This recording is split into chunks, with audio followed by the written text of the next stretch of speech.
Bon les gars, on est de retour sur ce TP en SQL qu'on avait commencé et il fallait arriver à la partie des contraintes. Ici, vous aviez trois objectifs. C'était ajouter des contraintes. Alors, on avait le petit 1 qui nous disait ajouter une contrainte unique sur la colonne email de la table user. Il y en avait un qui disait ajouter une contrainte de clé étrangère entre user ID et orders et ID de user. Et assurez-vous que la quantité dans order details ne peut pas être négative. Qui a eu le temps de faire ça?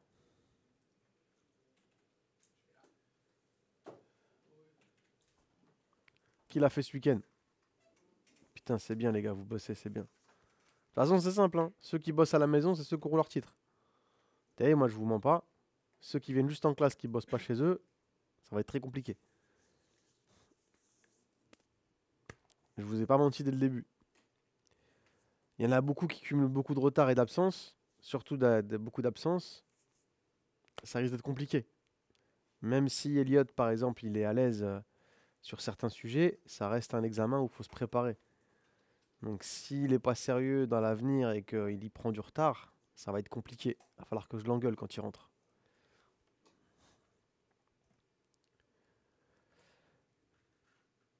Donc pour ça les gars, il fallait faire un alter table. D'accord, on avait la clause alter table. Nous on va modifier la table user et on va ajouter une contrainte unique sur l'email. Donc ça c'est quelque chose qui se fait, hein. D'accord. Et c'est quelque chose même d'obligatoire quand vous avez un site e-commerce. Bon, Symfony, lui, vous le fera automatiquement, mais il faut savoir quand même le faire à la mano. Alors pourquoi est-ce qu'il faut savoir faire tout ça à la mano les gars? Pas parce que si tu t'amuses à apprendre par cœur un framework et que demain tu vas dans une entreprise qui n'utilise pas ce framework, bah t'es mort. D'accord. Les frameworks c'est bien, c'est des outils qui nous permettent d'aller plus vite, mais si vous ne savez pas faire les choses à la main, bah, vous ne saurez pas utiliser d'autres frameworks et vous adapter à différents clients, différents besoins, différentes boîtes, différents environnements. Donc vous êtes obligé de savoir faire tout ça à la main. D'accord. Même si aujourd'hui on a des outils qui permettent d'aller plus vite. En plus, si demain vous mettez en place un truc sur Symfony et que ça bug, et que vous regardez dans les logs bah, ce qui se passe, si vous ne savez pas faire une requête SQL, c'est mission impossible. D'accord. Moi, si je navigue entre autant de langages, c'est parce que la base, je l'ai. Il n'y a pas très longtemps, j'étais sur un projet Laravel pour un client. J'avais jamais fait de Laravel de ma vie, mais j'ai réussi à m'en sortir parce que j'avais tout ça. Alors, ajouter une contrainte de clé étrangère entre user ID, orders et ID. Bon, normalement, ça, on l'avait fait déjà, hein, en vrai. Parce que quand on a créé nos tables, normalement, on avait la clé étrangère. D'accord. C'était ici. Mais si on voulait le faire à la main, ce qui n'a pas trop d'intérêt, mais vas-y, on va quand même le faire. Donc, il fallait faire aussi un alter table sur orders. Il fallait ajouter une constraint. D'accord. Moi, je vais ajouter une clé étrangère que je vais appeler fkuser. J'aurais pu l'appeler différemment, mais je vais l'appeler comme ça. Ça va être une foreign key sur la colonne user ID et elle fera référence à la table user et la colonne ID, tout simplement. D'accord. Donc c'est comme ça qu'on rajoute des contraintes. Bon, cette syntaxe-là, il faut la comprendre. Il faut savoir faire des recherches et la refaire. Mais dans la vraie vie, vous n'allez pas la faire à la mano. D'accord. Workbench, il vous le fait. Mais il faut quand même comprendre ce que ça fait et puis il faut quand même savoir le refaire, tu vois. Maintenant, moi, je connais pas toutes les requêtes vraiment par cœur, par cœur, par cœur, tu vois. Il y a des fois, peut-être, je vais me tromper, je vais douter, je vais faire des recherches. Faut pas apprendre par cœur. Faut comprendre et puis faut savoir utiliser. Ok.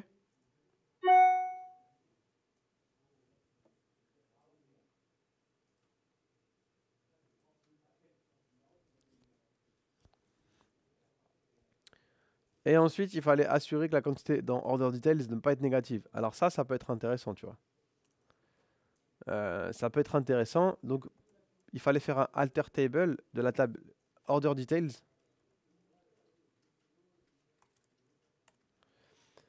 Nous, on voulait modifier quantity. Et ce qu'on voulait faire, c'était ajouter un check qui vérifie que la quantité est supérieure ou égale à 0. D'accord? C'était ça la contrainte qu'il fallait ajouter.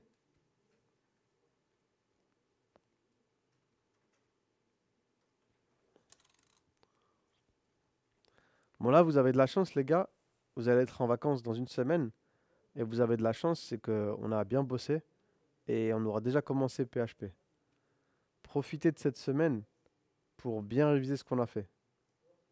D'accord? Tout. Moi, je vous conseille de faire quoi? Vous faites 3-4 heures de révision par jour. Bon, c'est pas toute la journée non plus, tu vois. Reposez-vous un peu. Mais faites 3-4 heures. Tu te lèves le matin, tranquille. À 9 heures, tu te fais une petite matinée. Et l'après-midi, t'es tranquille. D'accord? Revoyez l'accessibilité numérique, revoyez HTML, revoyez un peu JavaScript, les concepts fondamentaux. Et après, revoyez bien SQL et surtout PHP qu'on va faire pendant une semaine. En une semaine, on aura le temps de faire pas mal de choses en PHP. Revoyez-le bien parce que dès qu'on va arriver en janvier, ça va s'accélérer de malade. Dites-vous que quand on arrive en janvier, il vous reste 2 mois et demi de cours. Ça va aller très très vite. En général, au mois de janvier, c'est le mois qui passe le plus vite dans l'année.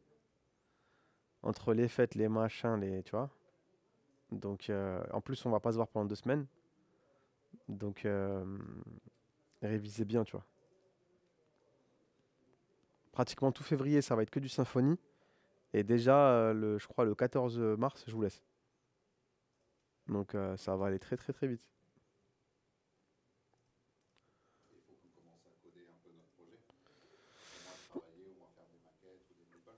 Ouais, soyez malin. Soyez malin parce que c'est juste une question d'organisation et de préparation.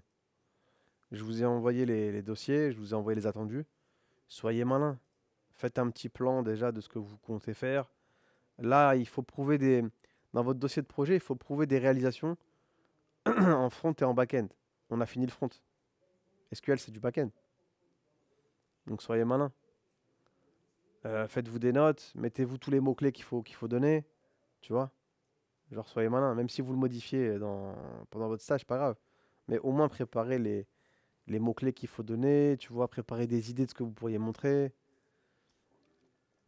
Prenez de l'avance. Si vous savez déjà le stage que vous allez faire, commencez à rédiger votre rapport de stage. Il y a pas mal à pondre. Présenter l'entreprise, présenter à peu près les missions que vous aimeriez réaliser, que vous allez réaliser, tu vois. Qui est le gérant, etc. Tu vois, les trucs, tout ce que vous pouvez faire à l'avance, faites-le. Tu vois. Moi, j'essaierai avant les vacances de vous donner à peu près les 10 fonctionnalités qu'on va développer ensemble en Symfony sur le site. Comme ça, vous pouvez préparer votre plan au niveau de votre diapo. Tu vois. Ce qu'on va faire, c'est du classique. Connexion, inscription. Il y aura une session. Il y aura un panier. Il y aura afficher des articles, trier des articles, ajouter au panier, payer, générer une facture. Ça va être un truc comme ça. Il y aura à modifier son profil, tu vois, ce genre de choses.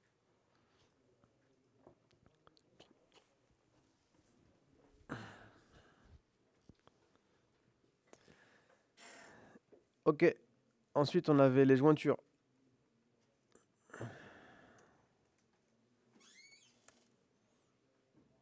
Alors il fallait afficher tous les détails de commande avec le nom, le produit et l'email de l'utilisateur. Donc là, détails de commande, c'est order details. Produit, c'est product. Pour aller dans product, il faut passer par order details.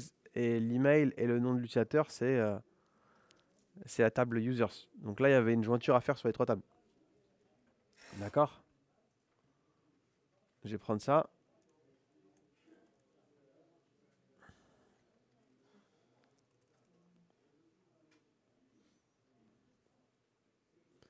Et surtout les gars, lâchez pas. Parce que vous allez commencer à fatiguer un peu. Mais ce sera le moment de ne pas lâcher justement. Il y en a, ils lâchent genre 2 mois avant, tu vois. C'est dommage. 2 mois avant, si vous commencez à faiblir, à être fatigué et tout, Dites-vous que c'est la dernière ligne droite, tu vois. À la limite, si tu commences à lâcher un peu, viens me voir et parle-moi, tu vois. Mais de toute façon, moi, je vais le voir quand tu vas lâcher. Mais lâchez pas à la fin, tu vois, ce serait dommage. Là, vous êtes tous bien, ça bosse. Lâchez pas, tu vois. Et dites-vous quand même que c'est un beau challenge. À la fin, vous avez un bac plus 2, c'est pas de la merde. Vous avez appris un métier où il y a du taf, il y a de l'avenir. Donc, lâchez pas. Donc, moi, je voulais quoi? Je voulais sélectionner depuis la table Order Details, on l'a appelé, je crois. Moi, je vais l'appeler OD. Je vais faire un inner join sur Products on p.id est égal à od.productsID. Je pense qu'on l'a appelé comme ça.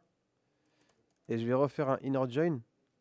Alors là, j'ai besoin de faire plusieurs trucs en fait. Si je veux le user, il faut que j'aille dans Orders aussi. Dans Order aussi. Donc je vais devoir faire un inner join sur Orders on o.id est égal à od.ordersID. Et là seulement, je pourrais faire un inner join de users on u.id est égal à orders.usersID. Moi, ce qui m'intéressait, c'était pas de récupérer toutes les informations. Ce qui m'intéressait, c'était prendre le numéro de commande. C'était de prendre le produit. Je sais plus comment on l'avait appelé, name. C'était quoi ensuite? On voulait quoi? Ok. Et on voulait le détail de la commande?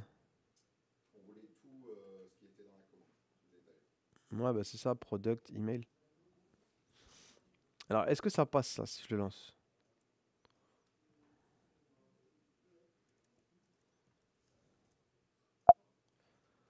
Donc, order detail doesn't exist. Parce que je l'ai appelé order detail, pas orders details.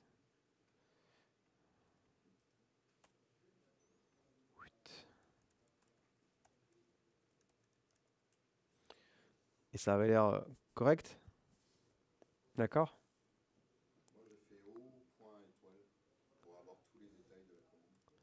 Donc, tu pouvais, hein.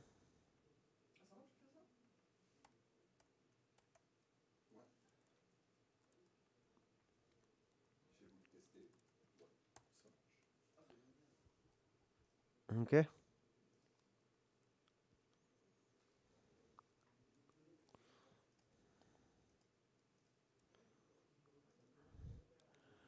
Après, en vrai, nous, ce qui nous intéressait, c'était surtout les détails de commande. Donc, en vrai, ici, il aurait fallu faire od.id et rajouter o.id. D'ailleurs, on aurait pu faire od. Ouais, en vrai, ce qui nous intéressait, c'était surtout ça, regarde. C'était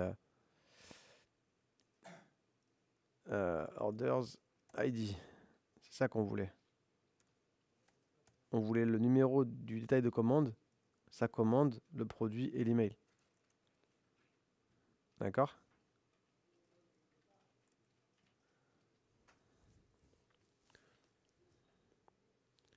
Alors ensuite, il fallait afficher le total dépensé par chaque utilisateur. Donc à partir du moment où on regroupe par utilisateur, c'est qu'il y a un groupe by, les gars, hein. D'accord? Vous vous rappelez de ça? C'est pas compliqué. La table qui nous permet de savoir combien le mec il a dépensé, c'est la table commande. Donc ce qu'il fallait faire, c'était faire un select sum de la commande point total price, je crois on l'avait appelé. Nous on va l'appeler montant total from orders group by o.usersID. Si vous vouliez récupérer les coordonnées de la personne, bah, il fallait faire un inner join sur users on o.usersID est égal à u.id. Et ça vous permettait ici d'afficher du coup users.name, je crois on l'a appelé. C'était name. Pour avoir ces infos, tu vois.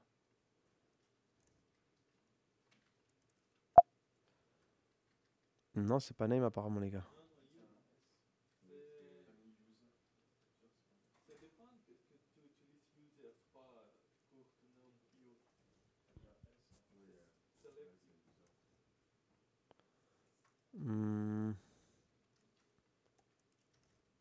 Ok.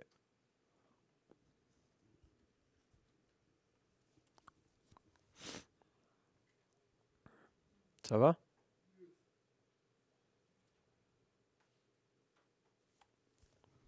Alors, si on voulait trouver les produits qui n'avaient jamais été commandés, en fait, il fallait faire quoi? Il fallait d'abord récupérer tous les ID depuis la table product. D'accord? Et il fallait dire quoi? Il fallait dire sélectionne-moi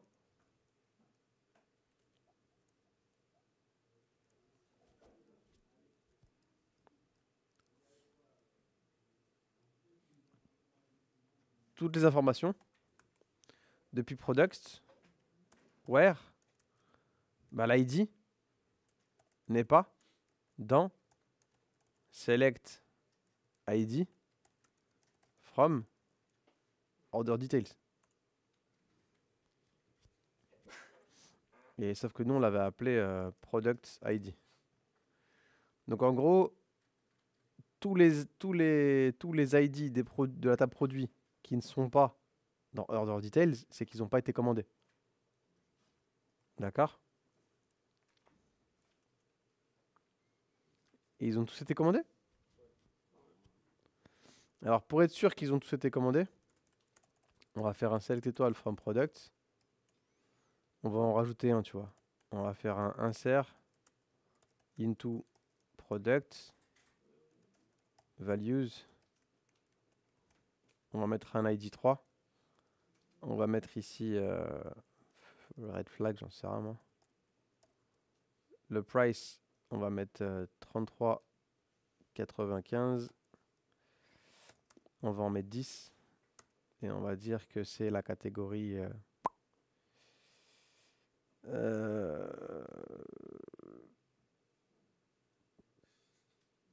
food.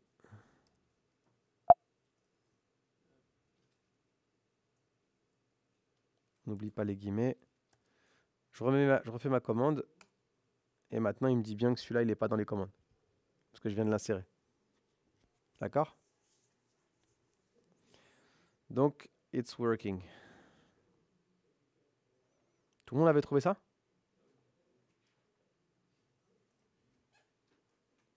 Ça va?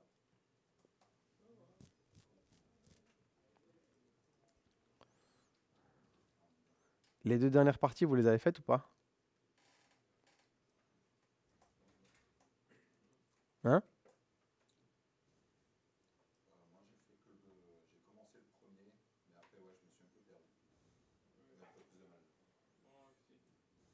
Vous essayez de me faire ça?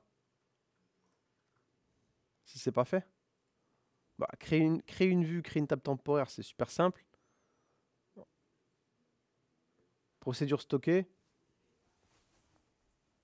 Implémenter une transaction si insérer une nouvelle commande pour un utilisateur, met à jour le stock du produit commandé, annule la transaction si le stock est insuffisant. Bon, j'avoue, celle-ci, elle est pas simple.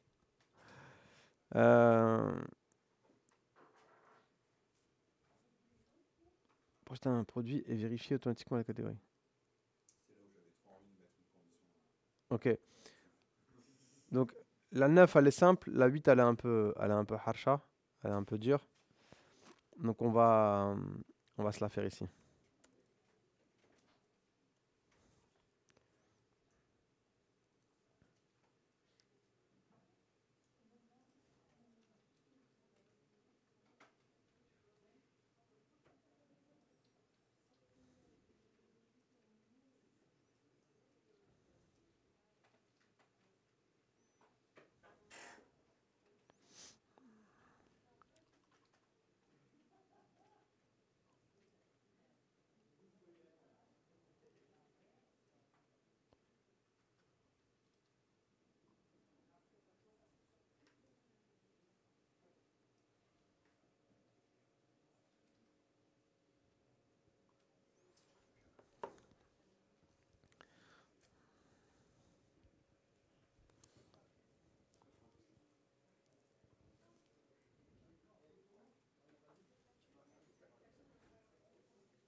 Alors, comment est-ce qu'on fait, les gars, pour créer une transaction, vous vous rappelez?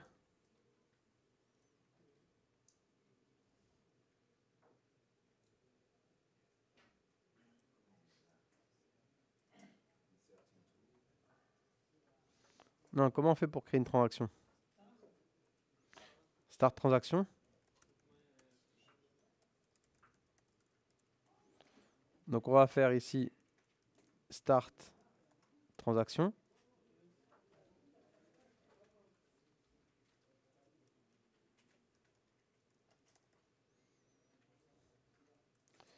Ensuite,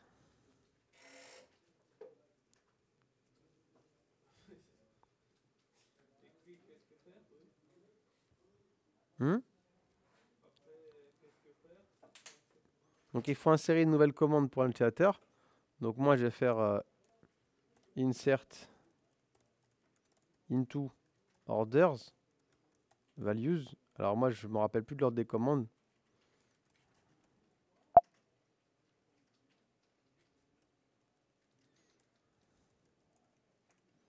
Donc il faut un order date. Donc order date, je vais mettre 2024 12 16. Total price, on va mettre 99. Statut. Je sais plus c'était quoi les différents statuts, les gars, mais on va mettre completed. Pending. Et user ID, on va mettre. C'était user ID combien qu'on voulait?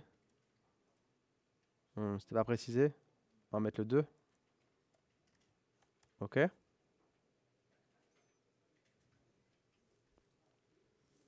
Ensuite.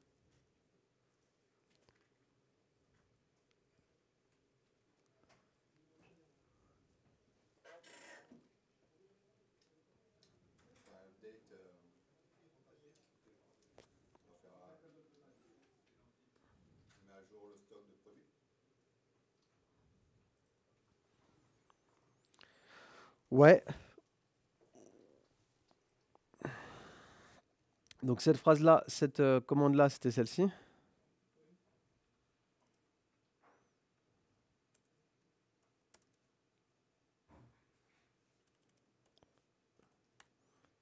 Ensuite, il fallait mettre à jour le stock du produit commandé. Le truc, c'est que moi, je voulais annuler la transaction si le stock était insuffisant. Alors, là, on a une condition. Est-ce que je peux faire des conditions en SQL? Bah ouais, je peux. Vous avez été voir un peu comment ça fonctionnait? Je peux faire ça, hein.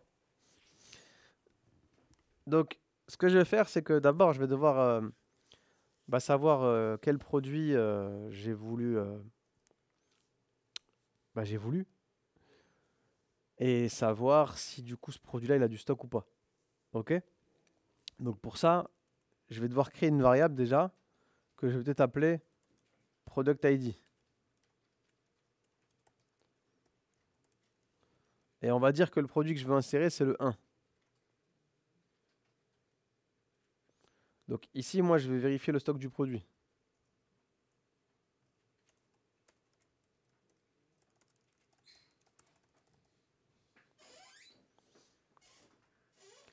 Et on va dire que la quantité que je veux mettre, c'est 2.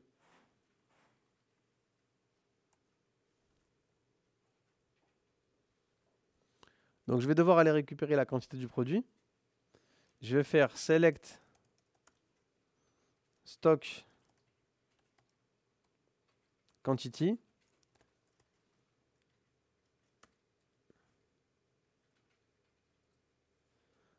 Et moi, la quantité, je vais l'insérer dans une constante que je vais appeler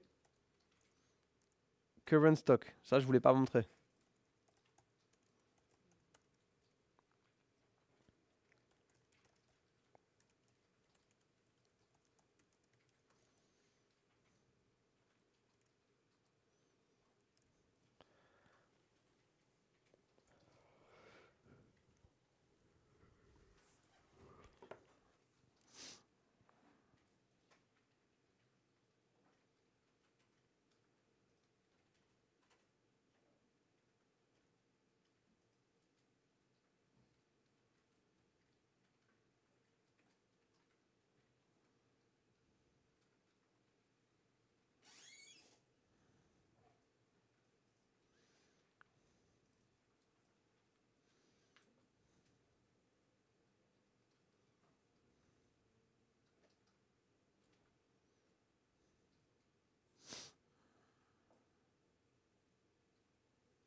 Donc là, en gros, j'ai fait quoi? J'ai inséré une commande. J'ai variabilisé l'ID du produit que je voulais, la quantité que je voulais, et j'ai été récupérer la quantité actuelle que j'ai en BDD, dans la table product, pour ce produit. Je pense que tout le monde comprend ce code-là. Ça va? Ça va ou pas, les gars? Ouais, ouais. Alors après, peut-être qu'on verra pour créer une fonction ou une procédure stockée pour tout ça. Tu vois? Parce que là, j'ai un en dur, mais moi, j'aimerais bien que ce soit variabilisé, tu vois. Donc peut-être qu'on va essayer d'améliorer ça après. Ok? Genre, j'aimerais bien peut-être une fonction qui me permet de créer une commande, mais de vérifier avant de générer la commande si la quantité elle est disponible ou pas. On le fera après la pause. Donc là, moi, je vais faire quoi? Je vais dire si current stock est supérieur ou égal à la quantité que je veux, alors je vais mettre à jour product et je vais faire un set de stock quantity et je vais dire que ce sera égal à stock quantity moins la quantité que moi je veux pour l'ID qui sera égal à ma variable product ID. Et je confirmerai la transaction. Sinon, je ferai un rollback qui annulera la commande. Tu vois, tu avais envie de faire une condition, tu l'as faite ta condition, Marc. Mais ça, je vous l'avais pas montré, donc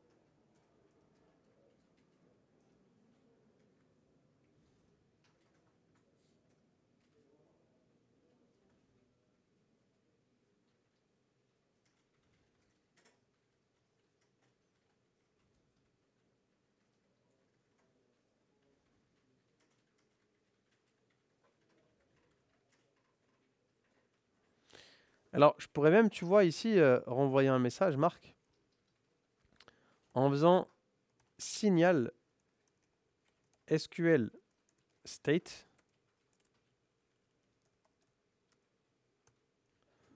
Je ferai 45 000. C'est un code générique en fait pour les messages d'erreur en BDD. Je pourrais faire signal SQL state et je pourrais mettre un message que je souhaite renvoyer et je mettrai stock insuffisant. Il y a 2 F, je crois, pour ce produit.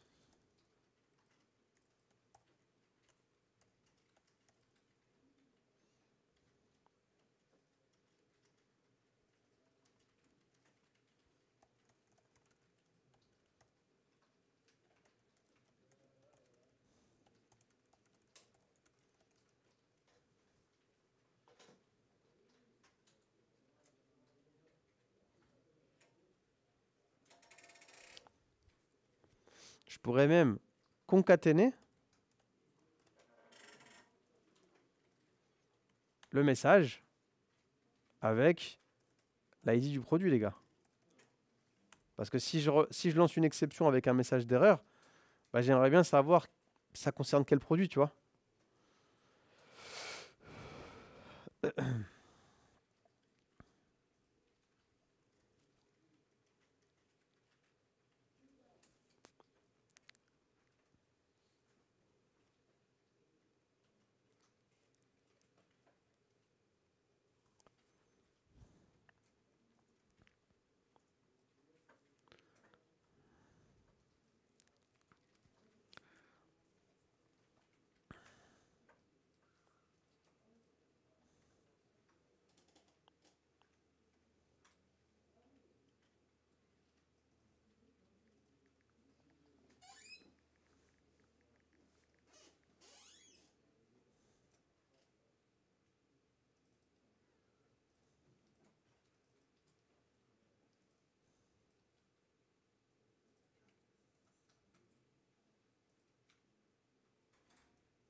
Ça va? Ouais.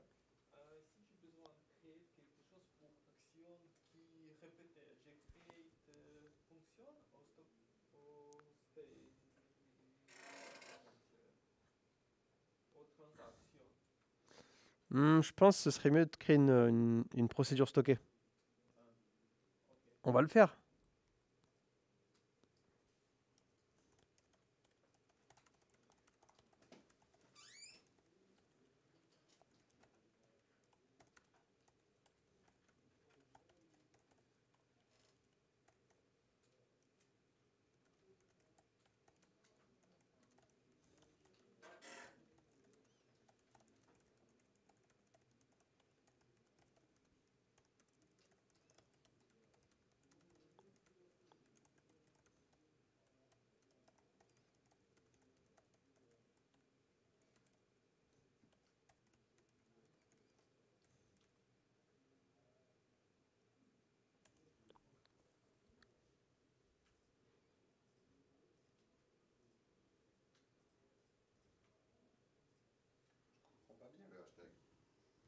Le quoi? Le arrobase? C'est la syntaxe SQL. Il n'y a pas. Non, ça, je suis en train de créer des variables. Ouais, c'est juste des variables que j'ai créées. Regardez en gros ce que je fais ici, les gars. J'écris une transaction. Pourquoi est-ce que j'écris une transaction? Parce que ça me permet plus tard de savoir que si j'ai pas assez de stock, j'annule la commande. Donc j'écris une transaction. Sans transaction, je peux pas annuler la commande. Là, je génère une commande. OK? Ici, j'ai dit, moi, l'ID que je veux, le produit de l'ID que je veux, c'est l'ID 1. Et je veux 2. J'en veux 2. Donc j'ai été regarder le stock actuel pour cet ID 1. Et ce stock, je l'ai stocké dans une autre variable que j'ai appelée current stock. Ça, là, c'est la syntaxe quand tu veux récupérer des informations sur une colonne d'une table et le résultat, tu veux le stocker dans une variable. D'accord? Donc, j'ai été récupérer la quantité du produit 1 dans product et sa quantité, je l'ai mis à l'intérieur d'une variable que j'ai appelée current stock. J'ai dit si current stock il est supérieur ou égal à la quantité que je veux, ça veut dire que j'ai assez de stock pour générer le détail de commande.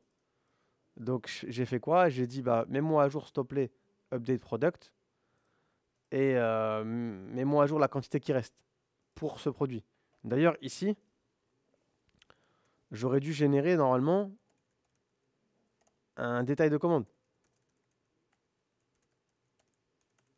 D'accord?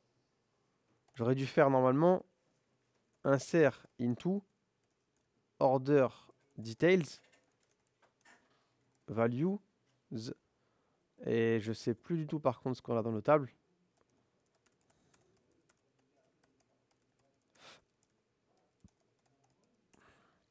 Donc j'aurais dû mettre la quantité. Donc la quantité ici, moi c'est quantity. Le subtotal, c'était ça, 99. Vous me suivez? Le product ID, bah je l'ai, c'est product ID, c'est ma variable. Et order ID, c'est celle qui a été générée. C'est la commande qui a été générée. D'accord? Donc pour l'instant, je vais mettre order ID parce que je ne l'ai pas encore géré ça. Ok? Il faudrait que je le gère. Donc si ça s'est bien passé, si j'ai assez de stock, je mets à jour les quantités, je crée un détail de commande. Sinon, je renvoie un message d'erreur SQL que moi j'ai créé et j'annule la transaction. Ça veut dire que là, j'annule tout. J'annule en fait tout ce qui s'est passé depuis la ligne 147. D'accord? Sauf que ici, ce qui est un petit peu dommage, les gars, c'est que tout est en dur. Tu vois?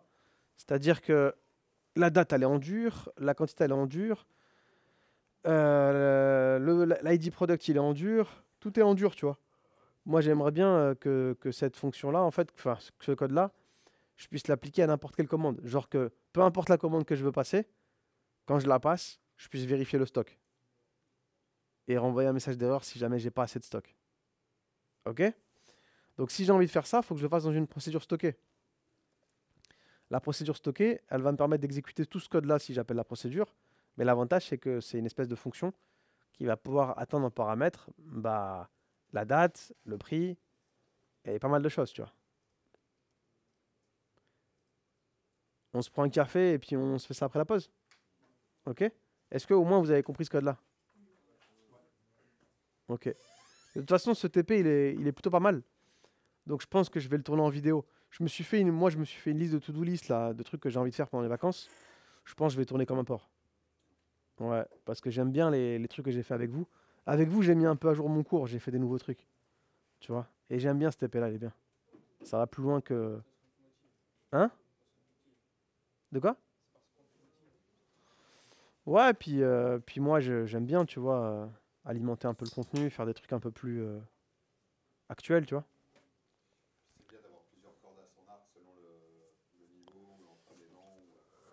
Ouais, c'est ça. Et puis moi, ça me permet aussi de pas m'ennuyer. Parce que tu as des supports, ça fait 5 ans que je les utilise, tu vois. Donc si tu te renouvelles pas un peu, tu te fais chier aussi. Donc ça me permet de me challenger un peu, tu vois. Donc après la pause, on verra comment créer une procédure stockée avec ça. Et il y aura la numéro 2 aussi. Bon, je l'ai pas très bien compris, celle-ci, elle est pas ouf. Et on terminera la 9, ok? Et si vous êtes chaud, du coup, cet après-midi, je vous refais un TP.